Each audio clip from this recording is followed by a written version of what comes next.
Монголчууд бид байгалийн баялаг. Түүний дотор хамгийн гол чухал том баялаг болох бэлчээр нутгаа унган дүрхийг нь алдагдalgүйгээр хадгалж үлдсэн цөөхөн үндэсний нэг хэмээн бахархан ярих дуртай. Тал нутгийн минь бэлчээр нутгийн дахин давтагдашгүй энэ баялагийг хэдэн 100 жилийн турш хадгалж үлдсэн гол нууц бол 4 удирлын турш нүүдэлж бэлчээр нутгаа сэлгэж ашиглаж ирсэн Монгол түмний уламжлалт оршдог.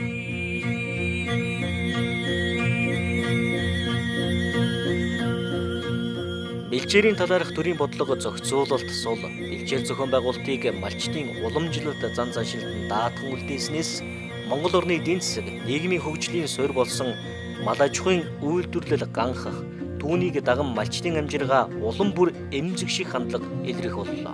Нүүдэлч малчдын зан заншил өөрчлөгдөж суурин газар руу ойртон нягтрах, малын тоогоо өсгөх замаар ашиг орлогоо нэмэгдүүлэх үүднээс бэлчээрийг ямар ч хяналтгүйгээр дур зоргоор ашиглах болсон.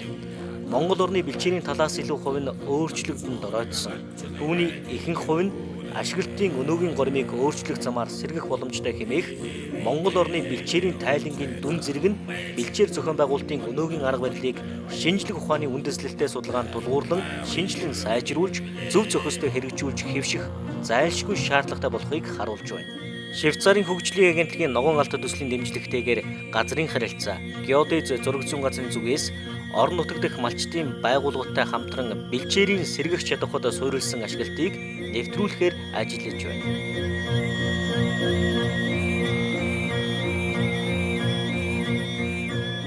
Бэлчээрийн сэргэх чадварт суурилсан ашиглалтыг төлөвлөх, хэрэгжүүлэх, хянаж, үнэлэх энэ дурсал судалгаа болоод практик ажил бол Монгол орны байгалийн бүс бүслэрийг төлөөлсөн 7 аймгийн 15 сумын жишээнд одоо сүүлийн хэдэн жил газрын харилцаа геодез зураг зүүн газар ногоон алт төсөлтэй хамтран дурсал судалгааны ажил бол хийгдээд зарим үйл ажиллагаанууд нь практикт хэрэгжээд ингээ явж байна. Үндсэн 4 шаттай байгаа. Нэгдүгээрт нь болохоор бэлчээрийн экологийн чадварыг тодорхойлох, ангилах, түүнийгээ зураглах. Хоёрдугаарт нь болохоор үүн дээрээ суурлаад тухайн жилийнхаа төлөвлөгөөг боловсруулах, үүнийг хянаж дүгнэх, үнэлгээ өгөх, үүний дараа болохоор багаар хамтарч зохион байгуулалтыг хийх гэсэн 4 үндсэн чиглэлтэй байгаа. Эхний бол бэлчээрийн экологийн чадварыг бүлэглэх, зураглах гэдэг дээр нь болохоор байгалийн бүс бүсүүд дээр болохоор өөр зураглал гардаг. Жишээ нь одоо энэ дээр болохоор Төв аймгийн өндөр ширээд сум буюу Хээрийн бүсийг төлөөлсөн энэ суманд болохоор 4 үндсэн бэлчээрийн экологийн бүлэглэл гарч байгаа. Нэгдүгээрт нь болохоор чулуурхаг хөрстэй, уулын орой хажуугийн Кирилловын хэлгэн үйтэн алаг үүст бэлчээр, дараагийнх нь хөнгөн шаврын цорьстой уулын бэл хөндийн хэлгэн хазаар үүст бэлчээр, зузаан элсэн хөрстэй уулын бэл хөндийн харган үйтэнт бэлчээр, хамгийн сүүлд нь болохоор хөрсний ус ойрхон дэрэс цайдан гэсэн 4 үндсэн бүлэгт одоо гээд хуваагдаж байгаа маа. Жишээ нь одоо ингээд зузаан элсэн хөрстэй уулын бэл хөндийн бэлчээр гэдэг. Энэ хөрс маань одоо элсэн хөрс гэдэг маш хөнгөн хөрс. Энэ бол хөрсний усыг бол шингээхтэй амархан буцаагаад ууршуулгахтай амархан ийм хөрс байгаа. Эдгээр маань хоорондоо чадварын хувьд бол ялгаатай. Элсэн хөрстэй газар тийм байна. Шаврынцар хөрстэй газар арай усыг барьж ургамалд ашиглагдах чадвараараа илүү. Экологийн чадвар ангилсны дараа бэлчээр ашиглалтын хэсгүүдийн хэл зааг тувааж байгаа. Жишээ нь өндөр ширээд сум хэд 8 бэлчээр ашиглалтын хэсэгтэй байгаа. Энэ хэсгүүдийнх удирдлагын бэлчээрийг ангилан зургалсан. Удирдлагын бэлчээрээр ангилсны дараа энэ бэлчээр тус бүрд нь бэлчээрийн даацыг тодорхойлсон байна. За жишээ нь Мөөрс бэлчээр ашиглалтын хэсэгт Отрын бүс нутаг, хавар намрын бэлчээр, хавар зун намрын бэлчээр, зуны бэлчээр, өвөл хавар намрын бэлчээр гэж ангилаад энэ тус бүрд нь ингээд даацыг тодорхойлоод дараа жилийнхаа тухайн жилийн төлөвлөгөөнд энэ даацсан дээр үндэслээд бэлчээр ашиглалтынхаа төлөвлөгөөг боловсруулж байгаа. Төлөвлөгөө боловсруулахдаа болохоор бид төрөөнийхөө экологийн чадварын ангиллыг гол үндсэн суурь болгоод удирдлагын бэлчээрийн хэл заагууд ингэж орж ирж байгаа. Ингээд энэ төлөвлөгөө боловсруулахдаа болохоор хамтын оролцоотойгоор боловсруулна. Жишээ нь одоо элсэн хөрстэй газар болохоор бид аль болох хөнгөн цөөн тоолын малаар богино хугацаанд ашиглуулъя. Арай жоохон чадвар сайтай газараа бид нэр арай урт хугацаанд ашиглуулъя гэх мэтчилгийн төлөвлөгөөнүүдийг боловсруулж оруулж ирж байгаа. Манай Хувд аймагт ногоон төсөл хэрэгжээд 2009 оноос хойш хэрэгжээд явж байна. Тэгээд аймгийн бэлчээр ашиглагчдын холбоотой хамтарч сум орон нутагт бэлчээрийг хэрхэн зүй зохистой ашиглах уу, тэр талаар яаж хамтарч ажиллах уу, тэр тал дээр бас нэлээд тодорхой ажлуудыг хийж ажиллаж байна. За бэлчээр ашиглагчдын холбоо нь сум бүр дээрээ баах бэлчээр ашиглалтын хэсгийг байгуулад тухайн сумынхаа газрын даамналтай хамтарч ажиллаж байгаа. За сумуудын газрын даамнууд бол манай байгууллагаас томилогддог. Манай байгууллага газрын нэгдмийн сангийн тайлан газартай холбоотой суманд хэрэгжиж байгаа чиг үүргийг манай байгууллагын төлөөлөж хэрэгжүүлж байгаа. Ногоол төсөлтөө манай байгууллагатай хамтран сумдын даамнуудыг сургалтанд хамруулж байна.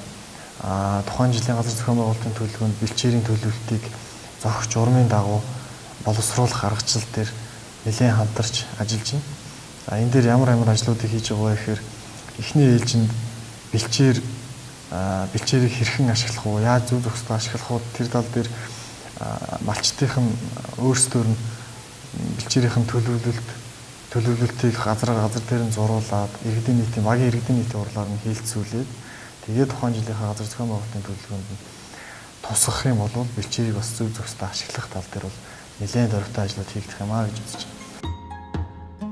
Бэлчээрийг бид ихэнхдээ зөвхөн малын бэлчээр, тэжээл гэдэг талаас нь харж үнэлдэг. Гэтэл биологийн төрөл зүйлийг бүрдүүлэх, амьтдыг амьдрах орчноор хангах, хөрс хамгаалах, байгаль дахь усны эргэлтийг зохицуулах зэрэг байгаль орчны олон чухал үйлчилгээ үзүүлэх хэн зэрэгцээ нүүдэлчдийн зан заншлыг бүхэлд нь тээж хадгалж ирсэн иж бүрэн тогтолцоо юм. Дэлхийн уур амьсгалын дулаарал болон газар ашиглалтын төрөл хэмжээ улам бүр өсөн нэмэгдэж байгаа өнөөд бэлчээрийн даац ачааллыг шинжлэх ухааны үндэслэлтэйгээр тооцож тохируулах нь зайлшгүй чухал байна.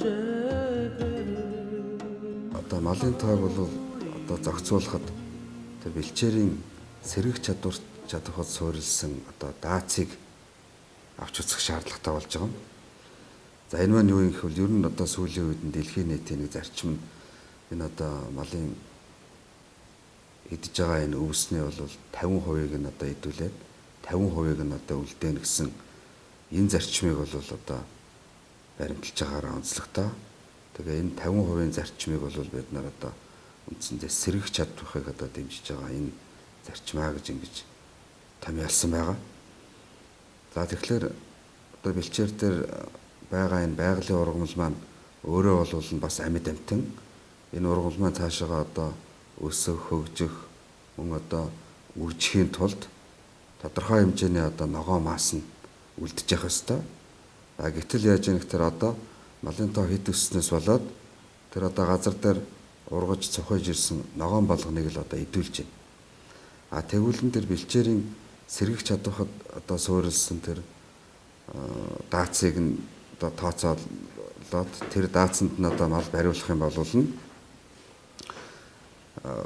үндсэндээ одоо 50%-ийг нь ашиглуулахаар тооцно. За энэ 50%-ийг одоо бас мал бүрэн идэхгүй бол бас идэхгүй. За үүнийхээ нэг 30 орчим хувийг нь бол эрчимтэй ашиглаад 20 орчим хувь нь бол бас газар дээр одоо салхиар хийсэн мөн одоо малын хөлөөр одоо тарж бутарна. За гэх мэтээр бол 20% нь ямар ч байсан бол үлдэх юм. За ингээд бодохоор бол үндсэндээ тэр 30% одоо ашиглалтыг нь тохируулах юм шаардлагатай болж байгаа маа. Малын тоо толгойг хяналтгүй, эдийн засгийн эргэлтэд оруулалгүй өсгөх ганц талыг барьсан хандлагын уршихаар бэлчээрээ талхлан доройтуулж, мал сүргээ тэжээлийн ужиг хомсдолд оруулахад хүргэсэн явдал бэлчээрийн нийтээр дундаа өөр юмсэг бус сэтгэлээр уулгалан ашиглаж ирсэн эдүвгийн тогтолцооны учруулсан хор уршиг малчдад өөрсдөд нь эргээд тусч байгааг олон баримтаар харах боломжтой. Хэрв энэ байдлаар цааш явбал нэн түрүүнд бэлчээр маань улам дордох тул гарцаагүй нэгийг бодох цаг ирээд байна. Үүнээс гарах арга зам бол бэлчээрийг эзэнтэй болгох. Бэлчээр ашиглалтын гэрээ юм. Одоо бид нар яах аргагүй бол энэ одоо бэлчээрийн хяналттай ашиглалтыг орон нутагт нэвтрүүлэх шаардлагатай болсон энэ байдлаас харагдаж байгаа. Тэгэхээр бэлчээрийн хяналттай ашиглалт гэдэг маань одоо бэлчээр ашиглах гэрээ байгуулъя. Ингээд гэрээгээ засаг дарган дүгнэе, малчт нь бас дүгнэе. Ингээд хэн нь одоо гэрээгээ биелүүлж байна, хэн нь биелүүлээгүй байна гэдгийг одоо оны эцэст юм уу тэр одоо гэрээ байгуулснаас жилийн дараа юм уу 2 жилийн дараа юм уу талууд ингээ хоорондоо суугаад энийгээ бол дүгнээд ажиллах юм боломжтой болж байгаа. Бэлчээр ашиглалтын гэрээ бол бэлчээрийг өмчлөгч болох төр, бэлчээр ашиглагч болох малчид, малчдын байгууллагын хооронд зөвшөлдсөн тохиролцох үндсээр бэлчээрийг урт богино хугацаагаар сэлгэж ашиглах, малын тоос сүргийн бүтцийг бэлчээрийн даацтай тохируулах, зөв зохистой ашиглах, хамгаалах. Одоо бий болоод байгаа доройтол талхагдлыг бууруулах талаар малчдын зүгээс хүлээх үүрэг хариуцлага, нөгөө талаас малчдын үе удам дамжин ашиглаж ирсэн бэлчээр нутгаа ашиглах зүй ёсны эрхийг нь баталгаажуулах, гэрээний хэрэгжилтийг дүгнэх асуудлыг согцоор тусгасан баримт бичиг мөн.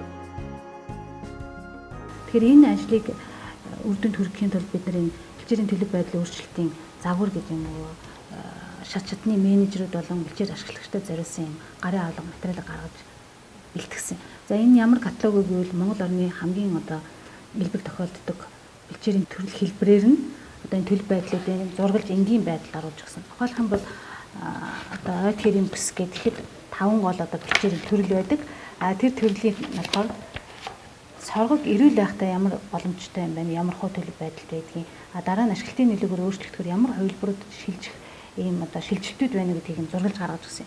Тэгэхээр энийг юун дээр үндэслэсэн гэвэл бидний сэргийж чадахын ангилал гэдэг үзэл баримтлал дээр толгоорж гаргаж ирсэн. Сэргийж чадахын ангилал гэдэг юугаараа их ач холбогдолтой энэ том үзэл баримтлал гаргаад ирсэн байвал нэг талаас өнөөдрийн бидний бэлчээр ашиглалт хэр зөв зүйтэй байна уу? Хэр одоо нөлөөлж байна? Бэлчээрийн төлөв байдлыг хэрхэн дороотуулж байна? Эсвэл сайжруулж байна гэдгийг үнэлэх гол одоо үнэлгээний суур мэдээлэл болж өгч байгаа. Нөгөө талаасаа бол одоо тэр ашиглагчийн хариуцлагыг өндөржүүлэх тэрийг нь хянах нэг том хэрэгсэл болж байгаа. Тухайлх юм бол одоо бэлчээрийг ашиглаж байгаа малчтын тухайн дээр бэлчээрийн төлөв байдлын өөрчлөлтийг бид нар энэ загварыг хараад үнэлэх боломжтой. Одоо тэр дорж байгаа 2013 онд энэ бэлчээрийг ашиглахаар гэрээ хийсэн байлаа гэхэд тэр бэлчээр нь энэ төлөв байдал дээр байсан бол бид нар хавсралт дээр энийг нь хавсаргаж өгөөд тэгээд 3 жилийн дараа эргэж ирээд үзэхэд яг энэ төлөв байдал дээр нь доктортой байх буюу магадгүй нөгөө сайжирсан төлөв байдал руу шилжүүлсэн байх юм бол энэ хүний ашиглалт бол одоо зөв зүйтэй болж байна гэж үзэх жишээтэй. Гэтэл энэ дараагийн нөгөө доройтсон хэлбэрлүү шилжчихсэн байх юм бол тэр хүн магадгүй малынхаа тоог хит өсгч гэсэн нүүдэл сэлгээгээ яг одоо технологийн дагуу хийгээгүй тэрнээс болоод энэ бэлчээрийг доройтолчихжээ. Тийм учраас энэ хүнд бол одоо хариуцлага тооцох хэрэгтэй гэсэн ийм гол суур мэдээлэлд гарч ирж байгаа нэг том одоо ач холбогдолтой зүйл гэж ингэж харж байгаа. Газрын тухай хуулинд зааснаар сумын газрын даамал бэлчээрийн газрын төлөвлөлт зохион байгуулалтыг хариуцаж ажилладаг. Нийгэм, эдийн засаг, экологийн эрчимтэй өөрчлөлт бүхий өнөөгийн нөхцөлд газар ашиглалтын гол хэлбэр нь болох бэлчээр зохион байгуулалтыг нийгмийн хэрэгцээтэй уялдуулах чадварлаг боловсон хүчин чухал байна. Улсын хэмжээнд хөдөө аж ахуйн их сургууль, Монгол Улсын их сургууль, шинжлэх ухаан технологийн их сургууль зэрэг төрийн болон хувийн хвшлийн хэд хэдэн сургуулиуд газрын харилцааны мэргэжилтэн бэлтгэж байна. Ногоон алта төслийн хүрээнд хөдөө аж ахуйн их сургууль дээр бэлчээрийн менежментийн сургалтын хөтөлбөрийг шинжилэн сайжруулах, багшлах боловсон хүчнийг чадварчуулах, сургалтын орчныг сайжруулах, олон улсын хэмжээнд хүлээн зөвшөөрөгдсөн чанартай гарын авлага материалыг эхлэнээ хөрвүүлэх зэрэг ажлуудыг хийж байна. Дэлхийн олон улсын төвшөнд одоо ихээхэн нэвтэрч ашиглагдж байгаа бэлчээрийн менежмент болоод энэ мал амтны тэжээлийг гэсэн хоёр одоо том сорх хүчгийг манай одоо эрдэмтэд судлаачид багш нар орчуулж хэлүүлж байгаа явдал бол маш их ач холбогдолтой юм аа. За энэ ер нь Монгол орны одоо оюутан залуучуудад дэлхийн төвчний мэдлэг олгоход энэ хоёр сорх хүчиг бол үнэхээр их ач холбогдолтой ийм сорх хүчиг болж байгаа. Миний энэ хоёр сорх хүчгийг орчуулсны дараа одоо хян тохиолдуулах ажилд биечлэн зүтгэж ажиллалаа. За эндээс үзэхэд энэ ер нь бэлчээрийг одоо хэрхэн яаж ашиглах вэ? Малын тэжээлийн одоо тэжээлийг төрөл бүрийн амтанд одоо яаж зохицуулах вэ, тохируулах вэ? Тэжээлийн чанарыг яаж үнэлэх вэ? Тэжээлийн урашгийг одоо яаж тооцох юм бэ гэдэг асуудлыг нэлээд одоо их тодорхой тусгаж өгсөн ийм одоо сорхочгууд байж байгаа. За энэ сорхочгийг одоо ногоон алт төслийн дэд төслийн хүрээнд ингэж орчуулах ажлыг хийж байгаа явдал манай одоо эрдэмтэд, судлаачид, оюутан залуучууд томоохон одоо хөрөнгө оруулалт болж байна гэж ингэж үзэж байна дээ.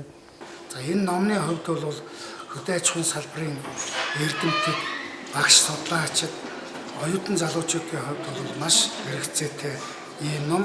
За урд нь бол багш судлаачд бол энэ номыг бүлэг тус ураар нь авч өөрийн лекц судалгааны материалтай бол хэрэгэлдэг байсан бол энэ удаад бол орчуулж за нийтэд одоо хүртээснээр бол энийг зөвхөн багш судлаач төдийгүй оюутан залуучууд бол бас энэ номыг уншиж өөрийн мэдлэг боловсролоо дээшлүүлэх хэд бол чухал ач холбогдолтой ийм бүтээл болсон. Ийхүү Швейцарын хөгжлийн агентлагийн ногоон алт төслийн дэмжлэгтэйгээр газрын харилцаа геодез зураг зүүн газраас одоогоор бүс төлөөлсөн 15 суманд амжилттай хэрэгжүүлээд цаашид бүс нутгийн түвшинд нэвтрүүлэхээр зорж байгаа бэлчээр ашиглалтын бэлчээрийн ургамлын сэргийгч чадах болон малчдын оролцоонд суйрлан зохион байгуулах ажлын гол ач холбогдол нь бэлчээр ашиглалтыг төлөвлөхдөө бэлчээрийн ургамлын сэргийгч чадах болон бэлчээрийн ашиглагч болох малчдын уламжлалт арга ажиллагаанд суйрласнараа хэрэгжилт түүний үр дүн өндөртэй. Бэлчээр ашиглалтын гэрээгээр дамжуулан малчдын бэлчээрээ ашиглах зүй ёсны эрхийг нөгөө талаас бэлчээрийн ачааллыг тохируулах, бэлчээрээ дороотуулалгүй ашиглах үүргийг нь баталгаажуулсан улмаар бэлчээрийг эзэнтэй болгож байгаа. Бэлчээр ашиглагчид болох малчид болон орон нутаг дахь мэрэгжилтнүүдийн хамтын ажиллагаан дээр суйрлах замаар энэ ажлын хэрэгжилтийг нэмэгдүүлэх, цаашид доктортой хөтлөн явуулах чадварыг бэхжүүлж байгаад оршино.